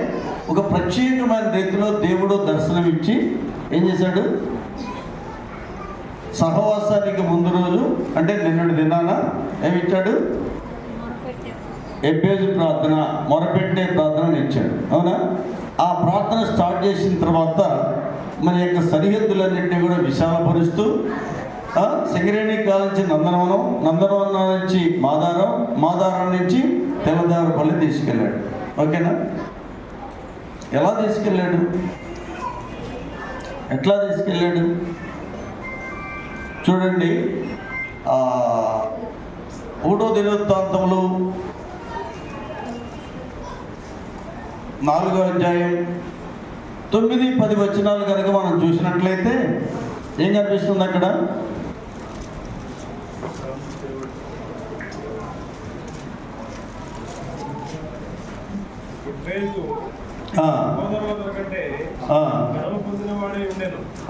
వేదనపడి అతని కట్టిని అతని తల్లి అతనికి ఎబ్బేజు అని పేరు పెట్టెను. ఎబ్బేజు ఇశ్రాయేలీయుల దేవుని గురించి మొరపెట్టి, నీవు నన్ను నిశ్చయముగా ఆశీర్వదించి నా సరిహద్దును విశాలపరిచి నీ చెయ్యి నాకు తోడుగా దయచేసి నాకు నీరు రాకుండా దానిలో నుండి నన్ను తప్పించుము. ప్రార్థనగా దేవుడు అతన్ని మనవి చేసిన దాన్ని అతనికి దయచేశాడు. హల్లెలూయా. ఇప్పుడు ఎబ్బేజు అనే మాట బైబిల్ గ్రంథంలో ఒక్క చోటే ఉంది, కానీ దేవుడు అక్కడే పెట్టాడు నన్ను. అక్కడ ఆ వాక్యం మీదే పెట్టాడు. అంటే వాక్యం మీద ఆసక్తి. హల్లెలూయా. ఇంకా ఏం చెప్తుండేవాడు నేను అప్పుడప్పుడు? ఇంకోటి 2వ దినవృత్తాంతములు 16వ అధ్యాయం 9వ వచనం కాడే ఉంది. 2వ దినవృత్తాంతములు 16వ అధ్యాయం 9వ వచనం.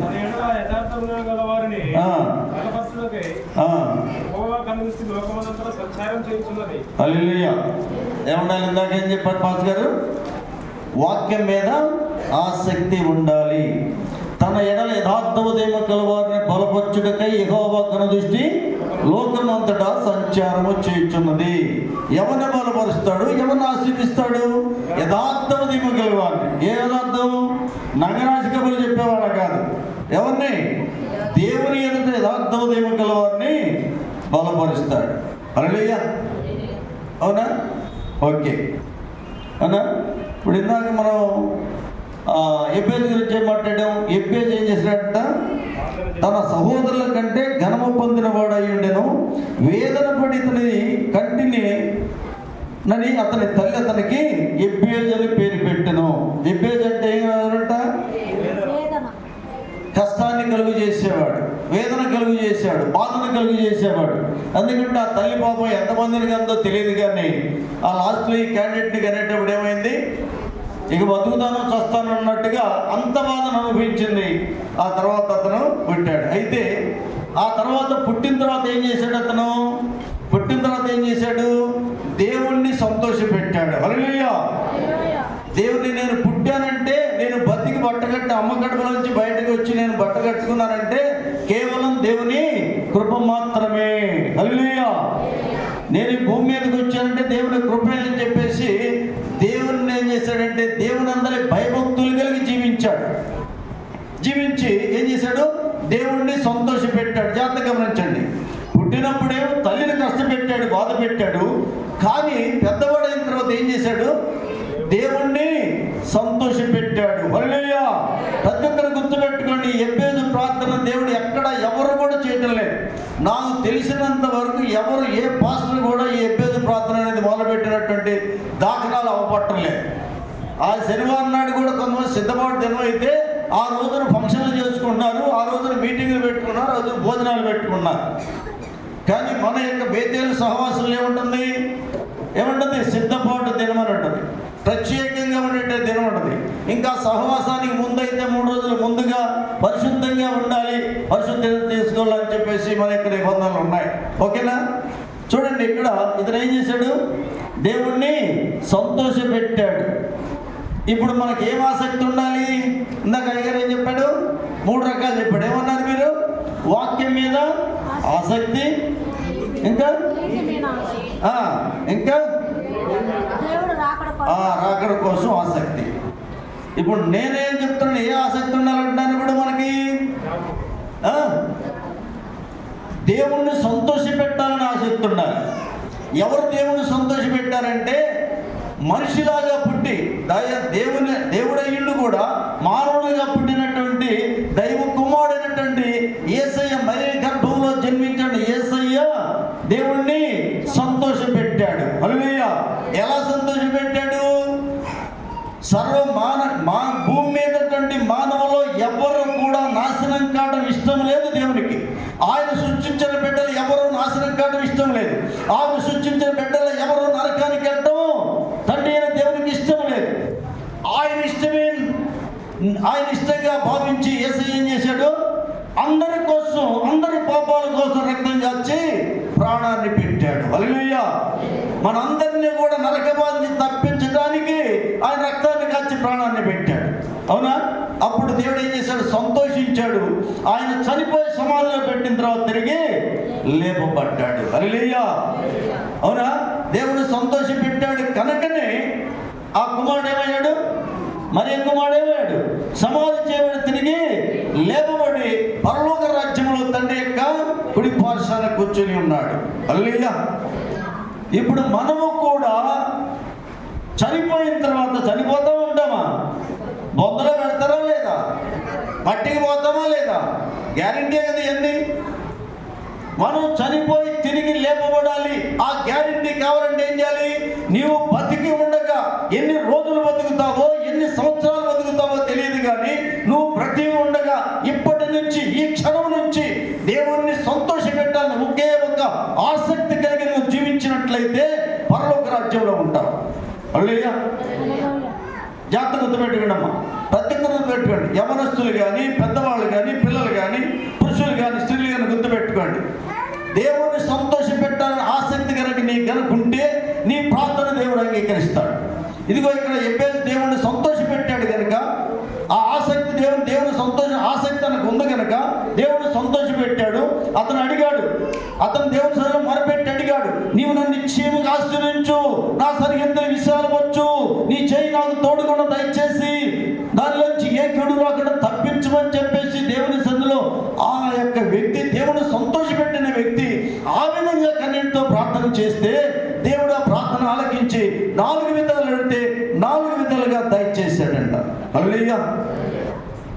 ఇప్పుడు ఆ రకంగా మనం మొరపెట్టం కాదమ్మా.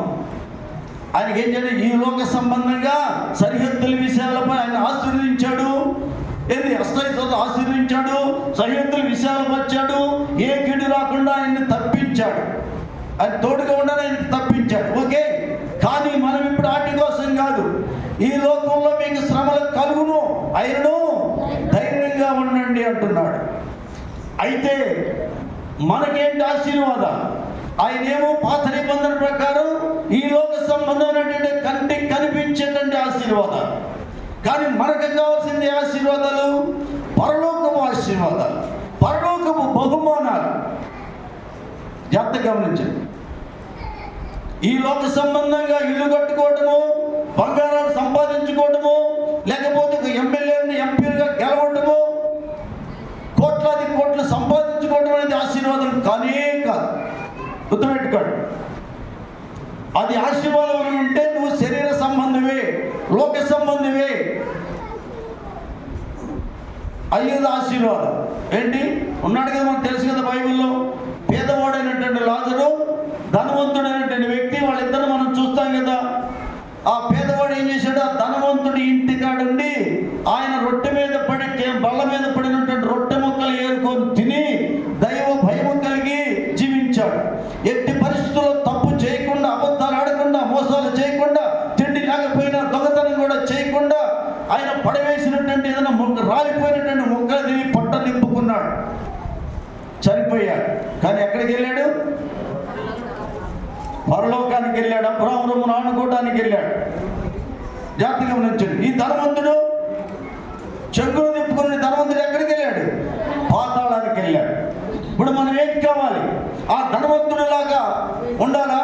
లేకపోతే ఇప్పుడు ఈ మన ఎవరు ఎబ్బేజులాగా సరిహద్దులు విశాలపరిచాడు, లేకపోతే ఆశీర్వదించాడు, ఏ చెడు రాకుండా తప్పించాడు అనేటువంటి వాటి మీద ఉండాలా? ఎన్ని శ్రమలు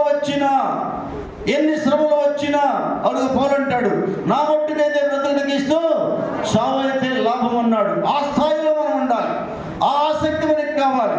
ఆ పౌలు కాకుండా ఆసక్తి మనకి కావాలి. గుర్తుపెట్టుకోండి, నేను జీవిస్తే యేసు కోసమే జీవించాలి, ఆయన రాజ్యవ్యాప్తి కోసమే జీవించాలి.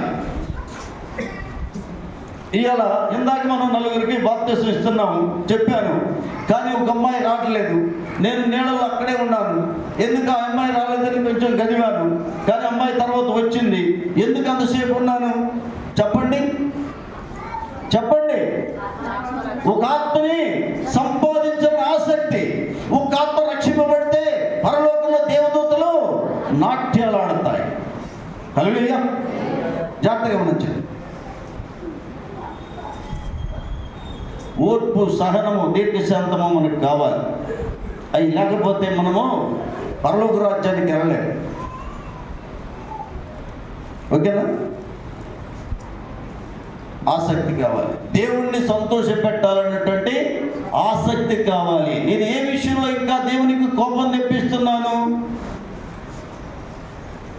మరి నోటి మాటల వల్ల కోపం తెప్పిస్తున్నానా? కంటి చూపుల వల్ల కోపం తెప్పిస్తున్నానా? ఉదయం తలంపుల వల్ల కోపం తెప్పిస్తున్నానా? నేను చేసే క్రియల వల్ల కోపం తెప్పిస్తున్నానా అని ఎవరు కూడా పరీక్ష చేసుకొని దేవుని కోపం తెప్పించకుండా దేవుని సంతోషపరచాలన్నటువంటి మనస్సు కలిగి ఉండాలి. అందుకనే పశ్చాత్తాపం కావాలని నేను 2 రోజుల నుంచి మొత్తుకుంటా ఉన్నది. ఏం కావాలి? పశ్చాత్తాపం, మారు మనసు కావాలి. మారు మనసు లేకపోతే మనం పరలోక రాజ్యానికి వెళ్ళలేము. మారు మనసు ఉన్నటువంటి ఆసక్తితో మనం జీవించాలి. పశ్చాత్తాపం ఉండాలి. ఎంతసేపటికి ఎలా ఉంటున్నారు? పాత జీవితమే మార్పు లేదు. 2024లోకి వచ్చాం. దేవుడు మహాప్రభువులో 2024 సంవత్సరం మనకి దయాకరంగా ఇచ్చిన అవకాశాన్ని మనం సద్వినియోగం చేసుకుని ఈ సంవత్సరం, గత 2023 సంవత్సరం వరకు కూడా నేను దేవుణ్ణి సంతోషపెట్టాల. కనీసం ఈ సంవత్సరమైన దేవుడు సంతోషపెట్టాలి అనేటువంటి ఆసక్తి కలిగి జీవించినట్లయితే సంతోషంగా ఉంటారు. గుర్తుపెట్టుకోండి, ఏ కొద్దిగా లేని వారు ఉంటారు. దేవుని సంతోష పెట్టాలనే ఆసక్తి ఎవరికైతే ఉంటుందో వాళ్ళకి దిగులు, చింత అనేది ఉండనే ఉండదు. నన్ను సొంతం చెప్పండి. మీ సొంత ఆలోచన కాదు. దేవుని ఉద్దేశం ఏమిటి? ఏ ఒక్కరూ నాశనం కావడం ఇష్టం లేదు. ఆయన ఇష్టమే మన ఇష్టంగా భావించి ఆయన సంతోష పెట్టే వారంగా మనం ఉండాలని ప్రభుపేట మీ అందరికి కూడా మనం చేస్తూ ఉన్నాను. జాగ్రత్తగా గతంలో ఎట్లా వచ్చారు? గతం వరకు జరిగిపోయింది. దాని గురించి ఆలోచన. ఇక నుంచైనా, ఈ సంవత్సరం నుంచైనా మన దేవుణ్ణి సంతోష పెట్టాలి. అలాంటి ఆసక్తి కలిగి మీరు అందరూ కూడా దేవుని కృపకు పాత్రలు కావాలని ప్రభుపేట మీకు మనవి చేస్తూ ఉన్నాను. కవి కొద్ది మాటలు దీవించి ఆశీర్వదించును గాక. ఓకేనా? దేవా, గత పరిశుద్ధ దినం మొదలుకొని తండ్రి, ఈ పరిశుద్ధ దినం వరకు నీ రెక్కల కింద మమ్మల్ని సురక్షితంగా కాచి కాపాడి దేవా, నీ మందిర ఆభరణంలోకి మమ్మల్ని నడిపించిన గొప్ప రాజ్యానికి స్తోత్రములు తండ్రి. ఈ వారం రోజులు నాయన మా చూపుల ద్వారా, మా నడకల ద్వారా, మా ప్రవర్తన ద్వారా నాయన నీ సన్నిధిలో ఒప్పుకొని తండ్రి పశ్చాత్తాపము కలిగి నాయన నీ బలలో చేయవేయటానికి నాయన మాకు కృప చూపించిన దేవుడివై ఉన్నవు తండ్రి. నీకు స్తోత్రములు నాయన. మా చూపులు, మా నడకలు, మా ప్రవర్తన నాయన నీ దృష్టికి నాయన అయితే మురికి గుడ్డ సామెతగా ఉండి ఏమో తండ్రి. అలా ఉండకుండా దేవా, నీ పరిశుద్ధాత్మతో నీ వాక్యం ద్వారా మాతో నువ్వు మాట్లాడిన దేవుడువు నాయన. అయ్యా నీకు స్తోత్రములు తండ్రి. వాక్యం ద్వారా మేము ఆసక్తి కలిగి ఉండాలని నువ్వు మాట్లాడిన గొప్ప రాజ్యానికి స్తోత్రములు తండ్రి. మాలో తీవ్రత ఉండాలని నువ్వు మాట్లాడుతున్న దేవుడు నాయన. పరిశుద్ధుడా నీకు స్తోత్రములు తండ్రి. ఏ విషయంలో మాకు తీవ్రత ఉంది నాయన, లోకం పట్ల లోక ఆశల పట్ల మేము తీవ్రత కలిగి ఉన్నమేమో తండ్రి. నీ వాక్యం పట్ల మేము నాయన శ్రద్ధ కలిగి ఉన్నవా లేమని నీ దాసుడు ద్వారా మాతో నువ్వు మాట్లాడావు తండ్రి. ఆత్మ విషయంలో మేము తీవ్రత కలిగి ఉండాలి నాయన. పరిశుద్ధుడా నీకు స్తోత్రములు నాయన. అయ్యా నీ రాకడ కొరకు ఆసక్తి కలిగి ఉండాలని మాతో నువ్వు మాట్లాడుతున్నవు దేవా, నీకు స్తోత్రములు తండ్రి. అయ్యా నీళ్ళ ద్వారా అయ్యా నాయన నశించిపోయింది తండ్రి, నీకు స్తోత్రములు నాయన. నువ్వు కోపము నాయన రగులుకున్నప్పుడు తండ్రి నీళ్ళ ద్వారా అందరూ నశించిపోయారు నాయన, నీకు స్తోత్రములు తండ్రి. అగ్ని ద్వారా నాయన అయ్యా నాయన నువ్వు మండిస్తున్న దేవుడివై ఉండవు నాయన. పరిశుద్ధుడా నీకు స్తోత్రములు తండ్రి. అదే కాదు నాయన, కొత్త ఆకాశం కొత్త భూమి కొరకు మీరు కనిపెట్టుకొని ఉండని నేను మాట్లాడుతున్న దేవుడు నాయన. ఈ 6 విషయాలు నాయన మా జీవితంలో తండ్రి అయ్యా మేము ఆసక్తి కలిగి అయ్యా సత్య ప్రవర్తన కలిగి వాక్యం ఎందు నాయన నమ్మకము కలిగి జీవించే కృపని మా అందరికి అనుగ్రహించిన ఆయన. ఏ విషయములో నాయన మేము పడిపోయి ఉన్నామో తండ్రి అయ్యా, మంట లేదో, రోదన లేదో, ఆసక్తి లేదో అయ్యా, లోకానుసారంగా మేము జీవిస్తున్నామేమో తండ్రి.